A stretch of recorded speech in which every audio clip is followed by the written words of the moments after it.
Jesus sẽ rọi muôn quang khóc quang lao vô nong tuang sum mai than mai ram gai ti lao pu ra quang ram xian đã thay mai ram gai ta tươi bong tươi ban thì khâu rơi hao cao Jesus sẽ lo muôn quang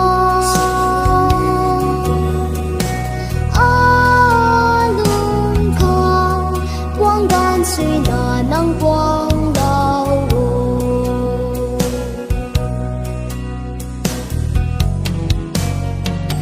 Jesus sẽ rọi muôn quang gai liang sinh mai bu đi muôn quang gai liang mai cong xuang gai mai bu nang tuang sao gia lê than mai rủi tiếng mi tươi ban đi khao thi ba đi lao khang hoài Jesus sẽ lo muôn quang luôn không quang gan suy nà năng quang đau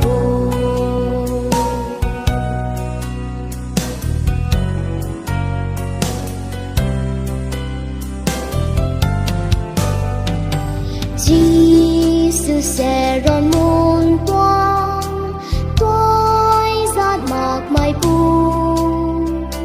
con đi bom tươi khóc